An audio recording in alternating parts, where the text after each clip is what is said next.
Right, closer to home now, a number of working groups under the G20 are meeting in the country. There's one currently underway around AI in the Eastern Cape, but I want to take you to one that's also underway in Durban. It's the G20 Employment Working Group meeting. We're expecting the Minister, Nomakhosa Zanameth, to deliver the keynote address later on this morning, but currently at the podium is COSATU's President Zingiswa Losi. Let's listen in. Part of our toolbox to address horizontal and vertical segregation. But of course, wages alone are not enough. We must therefore grow equality employment. We must adjust minimum wages regularly in order for it to keep pace with inflation. And we must strengthen collective bargaining institutions. A living wage must be a basic guarantee and not a privilege. And a core challenge in emerging G20 countries is the high level of informality. Transition workers from informal to formal employment is essential to reducing inequality, and this requires expanding legal protection. It requires formalizing enterprises and enforcing compliance. And formalization brings improved wages, safer working conditions, and access to social protection for millions of workers. And beyond the labor market, fiscal policy must also be a tool for justice. Progressive taxation and well-designed social transfers are essential to redistributing wealth and be able to shield households from shocks. And these mechanisms must be enhanced across the G20, particularly with inequality that remains extremely high. And social protection is especially crucial for women and vulnerable groups who often face career interruption due to caregiving roles.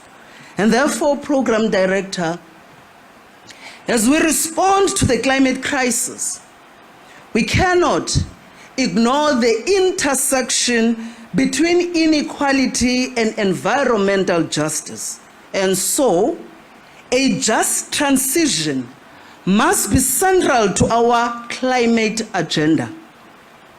What we cannot allow is climate solutions that sacrifice workers and communities.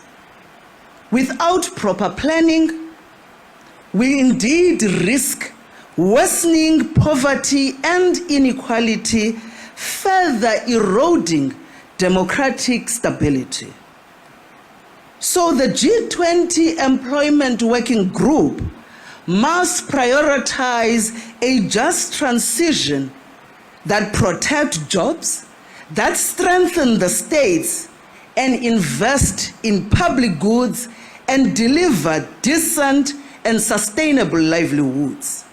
And Task Force 1 must ensure that workers and communities are at the center of industrialization and growth strategies, not casualties.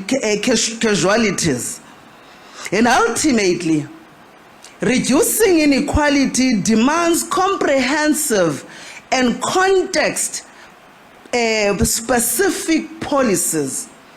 And these must reflect the realities of each country and work in combination, ensuring fairer labor markets, defending workers' rights, and using redistribution tools effectively. Our South African experience offers a living example of what is possible through social dialogue. And I want to share that through NEDLEC, we have managed to negotiate progressive labor laws, co-created emergencies measures during COVID-19, and we secured above inflation wages through bargaining councils. And I must say, Program Director, ladies and gentlemen, that indeed social dialogue, when it is genuine, it is a powerful driver of shared progress. But it must be more than a checkbox. It must be meaningful. Engagements must shape the outcomes. Such discussions indeed are not easy. They are hard. But we must debate, we must motivate, and through our engagements, we must be able to find each other. Our policy choices, Program Director, must be conscious and they must be deliberate, and only then can we ensure policy is able to reduce inequality and its brutal impact. And only then can we create a better world, ensuring that the perspectives of all stakeholders are considered, and only then can we build a fairer world. Indeed, ladies and gentlemen, the challenges are immense, and failure is not an option. Thank you very much.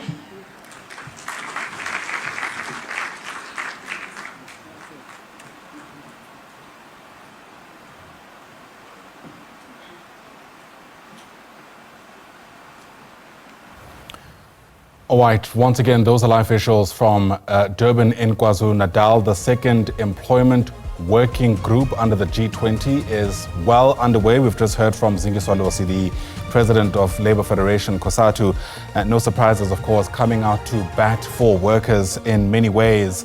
What she's mentioned among a long list of her ideal state of affairs is saying that a living wage should be a guarantee and not a privilege.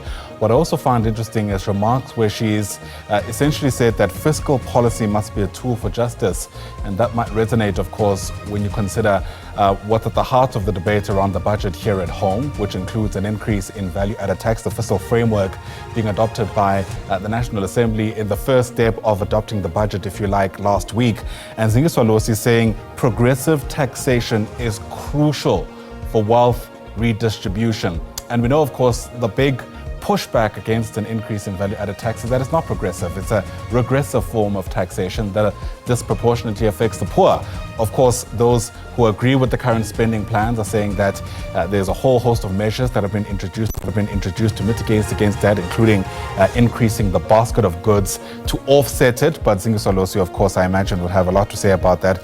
She's also called for social protection, saying that this is crucial for women who obviously often have to take knocks to their career in order to be involved in caregiving duties. And we know, of course, sociologists have written about this for years, about how care in the world, not only in South Africa, is not monetized, and how that disproportionately affects caregivers, which in our society typically is women.